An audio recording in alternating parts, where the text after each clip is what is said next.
আসসালামু আলাইকুম, সবাইকে আমার ইউটিউব চ্যানেলে স্বাগতম। আজকে আমি চিকেন বিরিয়ানি করে দেখাবো। বিরিয়ানি রান্নার জন্য আমি এতটা পরিমাণ মুরগির মাংস নিয়ে নিয়েছি। মুরগিটা এভাবে কেটে নিয়েছি। বেশি ছোট পিস করা যাবে না, এতে করে বিরিয়ানির মধ্যে মাংস মিশে যাবে। আমি এরকম সাইজ করে নিয়েছি, এটা বেশি ছোটও না বেশি বড়ও না। ঠিক এভাবে মুরগিগুলো কেটে ধুয়ে নিতে হবে। এভাবে করে মুরগি কেটে আমি ধুয়ে নিয়েছি।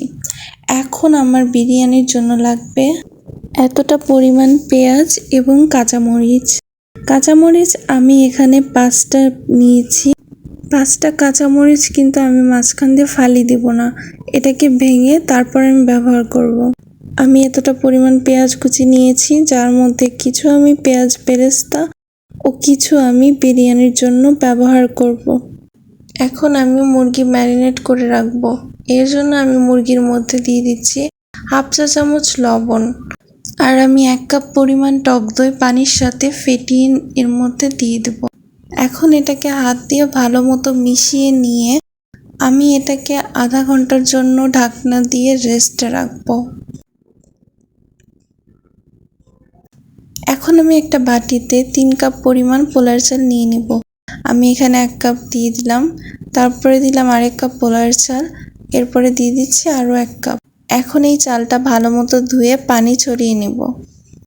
আমি এখন চুলায় হাঁড়ি বসিয়ে দিয়েছি, এর মধ্যে আমি 6 টেবিল চামচ সরিষার তেল দিয়ে দিব। আপনারা চাইলে সয়াবিন তেলও ব্যবহার করতে পারেন। আমি এখন এই তেলটা হাঁড়ির চারপাশে ছড়িয়ে দেব। হাঁড়ির চারপাশে তেলটা ছড়িয়ে দেওয়ার পর যখন তেলটা গরম হয়ে যাবে তখন আমি এর মধ্যে 1 মুঠ পরিমাণ পেঁয়াজ কুচি দিয়ে দিব। আমি এটা একদম বাদামি করে ভেজে নিব। ভালো মতো নেড়েচেড়ে আমি বাদামি করে ভেজে নিচ্ছি। মিডিয়াম হিটে আমি এটাকে ভেজে নিচ্ছি। এটা অনবরত নাড়তে হবে যাতে পুড়ে না যায়। অনবরত এভাবে নেড়ে দিতে হবে। আমার এটা প্রায় বাদামি কালার ধারণ করছে। এ পর্যায়ে আমি এই পেঁয়াজ কুচিটা গরম তেল থেকে নামিয়ে নিব। আমি পেঁয়াজ কুচি খুব দ্রুত নামাচ্ছি, না হলে এটা পুড়ে যাবে। এখন আমি এই তেলেই বিরিয়ানির জন্য যে পেঁয়াজ কুচি আমি রেডি করে রেখেছিলাম সেই পেঁয়াজ কুচি আমি এই তেলেই দিয়ে দিব। আমি 1 কাপ পরিমাণ পেঁয়াজ কুচি করে নিয়েছি, পুরোটাই এর মধ্যে দিয়ে দিলাম। এখন এটাকেও অনবরত নাড়াচাড়া করে নিতে হবে। এটাকে আমি হালকা বাদামি করে ভেজে নিব। খেয়াল রাখতে হবে যেন বেশি ভাজা না হয়ে যায়, না হলে এটা পেঁয়াজ বেরেস্তা হয়ে যাবে। এভাবে নাড়াচাড়ার পর যখন হালকা বাদামি কালার হবে তখন আমি এর মধ্যে বাটা মশলা দিয়ে দিব। এখন আমি এর মধ্যে দিয়ে দিচ্ছি 1.5 টেবিল চামচ রসুন বাটা, 1.5 টেবিল চামচ আদা বাটা। আমি যেহেতু এখানে পেঁয়াজ কুচি ব্যবহার করেছি তাই আমি পেঁয়াজ বাটাটা দিচ্ছি না, পেঁয়াজ বাটাটা স্কিপ করছি। এখন আমি এর মধ্যে দিয়ে দেব 1.5 চা চামচ ধনিয়া গুঁড়ো। তারপর আমি এর মধ্যে দিয়ে দিব 2 চা চামচ লাল মরিচের গুঁড়ো। এরপর আমি এর মধ্যে দিয়ে দিব 1 চা চামচ উঁচু করে গরম মশলা গুঁড়ো। তারপর আমি দিয়ে দিব 1/2 চা চামচ জিরা গুঁড়ো। এরপর এটাকে অনবরত নেড়ে দিব। জিরা গুঁড়ো বেশি দেওয়া যাবে না, না হলে বিরিয়ানি তেতো হয়ে যাবে। এরপর আমি এর মধ্যে পানি দিয়ে দিচ্ছি। আমি 1 কাপ পরিমাণ পানি দিয়েছি যাতে এটা নিচ থেকে পুড়ে না যায়। তারপর এটাকে অনবরত নাড়াচাড়া করে দিতে হবে। এরপর এর মধ্যে দিয়ে দিচ্ছি আমি গরম মশলার কাঠ। তারপর আমি এর মধ্যে দিয়ে দিচ্ছি 2টো তেজপাতা। এরপর আমি এটাকে অনবরত নাড়তে থাকবো যাতে করে বাটা মশলার যে কাঁচা গন্ধটা সেটা যাতে চলে যায়। তারপর আমি এর মধ্যে ম্যারিনেট করে রাখা সেই মুরগির মাংস দিয়ে দিচ্ছি। আমি প্রথমে মুরগির মাংসগুলো দিয়ে দিচ্ছি, তারপরে মুরগির মাংসের সাথে যে টক দই ম্যারিনেট করা ছিল সেটা আমি এর মধ্যে ঢেলে দেব।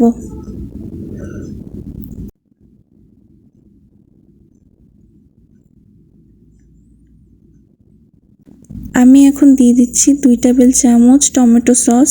টমেটো সসটা অপশনাল, এটা আপনারা চাইলে স্কিপ করতে পারেন, তবে এটাই স্কিপ করলে আপনাদের এর মধ্যে দিতে হবে 1 টেবিল চামচ চিনি। আর যদি আপনারা 2 টেবিল চামচ টমেটো সস এর মধ্যে ব্যবহার করেন তাহলে আপনারা চিনি দিবেন না। এখন এটা ভালো মতন করে নাড়তে হবে। ভালো করে নাড়া হয়ে গেলে এটাতে আমি এখন দিয়ে দিব আগে থেকে কেটে রাখা বড় একটা আলু। এখন আমি ভালো করে খুন্তির সাহায্যে এগুলোকে মিশিয়ে নিচ্ছি। ভালো করে মেশাতে হবে যাতে মশলাগুলো মাংসের ও আলুর ভিতরে ঢুকে যায়। এখন আমি এর মধ্যে দিয়ে দিব 1 চা চামচ লবণ। এর আগেও মাংস ম্যারিনেট করার সময় আমি 1/2 চা চামচ লবণ দিয়েছিলাম। টোটাল আমি মাংসতে ব্যবহার করেছি 1.5 চা চামচ লবণ। এখন এর মধ্যে দিয়ে দিচ্ছি সেই 5টা কাঁচামরিচ। কাঁচামরিচগুলো আমি ফালি না দিয়ে ভেঙে দিয়েছি। এখন এটাকে ঢাকনা দিয়ে রাখবো কিছুক্ষণ পর পর এটাকে নেড়ে দিতে হবে। এখানে আমি আঁচটা মিডিয়াম রেখেছি। এখন আমি দিয়ে দিব ধুয়ে রাখা পোলাওয়ের চাল। মাংসের সাথে কিন্তু এখনো 1 কাপ পরিমাণ মাংসের ঝোল আছে। মাংসের এই ঝোলের সাথে পোলাওয়ের চালটা ভালোভাবে মিশিয়ে নিব। এখানে আমি মিডিয়াম আঁচে রেখেছি চুলাটা, ভালোভাবে এটাকে ভেজে নিব। যারা যারা এখন আমার চ্যানেলটি সাবস্ক্রাইব করেননি তারা এখনই আমার চ্যানেলটিকে সাবস্ক্রাইব করে বেল বাটনে ক্লিক করুন, তাহলে আপনারা নতুন নতুন রেসিপি পেয়ে যাবেন। এখন আমি এর মধ্যে পোলাওয়ের জন্য দিয়ে দেব 1 চা চামচ লবণ। আমি মাংসের জন্য 1.5 চা চামচ লবণ ব্যবহার করেছি আর পোলাওয়ের জন্য 1 চা চামচ। টোটাল আমি 3.5 চামচ লবণ ব্যবহার করেছি। এখন এটাকে ভালো মতো ভেজে 5 মিনিটের মতন ভেজে নিয়ে আমি এটার মধ্যে পরিমাণ মতন পানি দিয়ে দিব। এখন আমি এর মধ্যে পরিমাণ মতো পানি দিয়ে দিচ্ছি। সাধারণত 1 কাপ চালে 2 কাপ পানি দিতে হয়, এখানে আমি 3 কাপ চাল ব্যবহার করেছি, সুতরাং আমার 6 কাপ পরিমাণ পানি দেওয়ার কথা, কিন্তু আমি 5 কাপ পরিমাণ পানি ব্যবহার করেছি, কারণ 1 কাপ পরিমাণ মাংসের ঝোলের পানির সাথে কিন্তু আমি চালটা আগেই ভেজে নিয়েছিলাম। এখন মিডিয়াম আছে ঢাকনা দিয়ে আমি 15 মিনিটের মতন কুক করেছি। আমার পোলাওটা কিন্তু হয়ে গিয়েছে। এখন যাতে উপরের চালগুলো সমানভাবে সিদ্ধ হয়ে যায় এর জন্য আমি 5 মিনিট একদম লো হিটে এটাকে ঢাকনা দিয়ে রাখবো। 5 মিনিট পর ঢাকনা সরিয়ে এর মধ্যে আমি দিয়ে দিচ্ছি আগে থেকে করে রাখা পেঁয়াজ বেরেস্তাগুলো। পেঁয়াজ বেরেস্তা সম্পূর্ণ আমি এভাবে ছড়িয়ে দিয়ে ঢাকনা দিয়ে আরও 5 মিনিট এটাকে চুলা অফ করে দমে রাখবো। এখন আমি ঢাকনাটা দিয়ে দিচ্ছি। কিছুক্ষণ পর ঢাকনা সরিয়ে আপনাদেরকে দেখাবো আমার চিকেন বিরিয়ানি রান্নাটা কেমন হয়েছে। 5 মিনিট পর আবার ফিরে আসছি। এই তো আমার বিরিয়ানি রেডি। আমার বিরিয়ানিটা কিন্তু একদম পারফেক্ট হয়েছে আর ঝরঝরা হয়েছে।